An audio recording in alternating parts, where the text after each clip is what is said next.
How democratic is the European Union really? That's actually quite a difficult question to answer, but let's take as our starting point democracy in the UK. Now, democracy in the UK is in many ways an unusual sort of beast. It's simple to the point of being rather brutal. When we think of democracy in the UK, we typically think of the voters go to the polls, they choose a one-party majority, that one-party majority governs for probably 5 years, has lots of power, and if the voters don't like it, they can chuck them out after 5 years and elect Her Majesty's opposition to take over the reins of government. Now, as we know, this isn't always what happens. It didn't happen in 2010 when we elected a coalition after several days of negotiation, and it hasn't happened in 2017 when it's still not absolutely clear what the government's majority is going to consist of. But still, it has happened after most elections in the UK in the 20th and 21st centuries. It's a simple process, it looks very clear, and it is also very brutal, and that brutality actually makes it rather less democratic. After all, most single-party majority governments elected since 1997 have been elected only by about 25%, yes, 25% of the total UK electorate. How democratic do you think that is? Other democracies have other recipes which in some ways are less simple but rather more democratic. The United States has the checks and balances between the President and Congress, which meant that Barack Obama could not do exactly as he wished because he had a mostly Republican Congress. Some of us regretted that. Equally, Donald Trump cannot do exactly as he wished because of the moderate Republicans and the Democrats in his Congress, and some of us are very, very happy about that indeed. Turning to the Federal Republic of Germany, we have a proportional representation system which very regularly produces coalition governments which are among the most stable governments in Europe today. The Germans also are accustomed, being a federal state, to share quite a lot of central government power with the constituent lender of the Federal Republic. So when you say how democratic, well, different states have different sorts of democracy, and some prioritise brutal effectiveness, like ours of the first past the post. Others have rather more priority towards representativeness. Where does the EU stand on this? Well, first of all, it very clearly has some of the features that you would expect to find in a democratic state. It's got a directly elected parliament.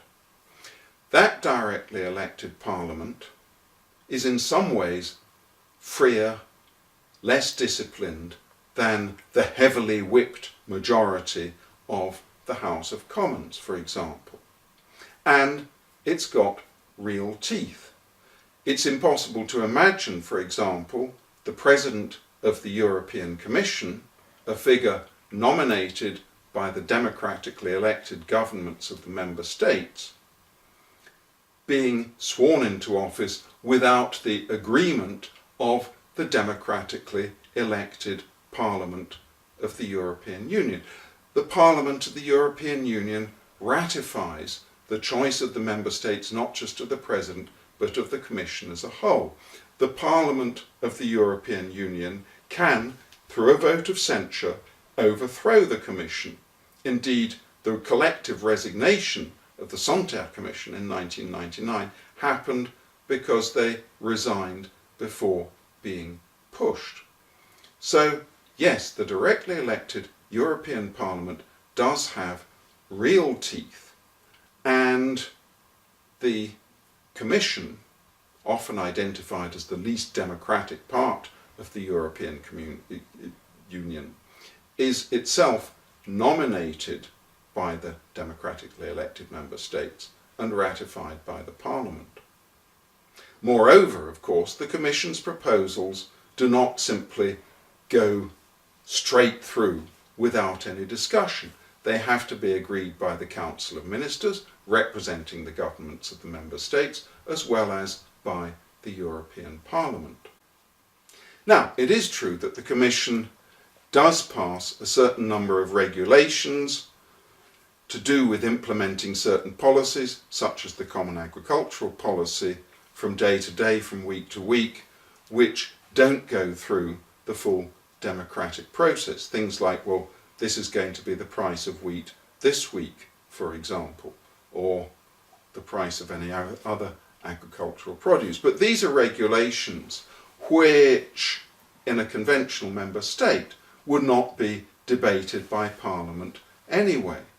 That's why there's this ambiguity between the Brexiters, who say that something like 65% of our laws are made by the European Union, possibly true if you include the tiniest of regulations which are in one day and out the other, but certainly not true if you limit it to the kinds of legislation which would normally be debated within the House of Commons.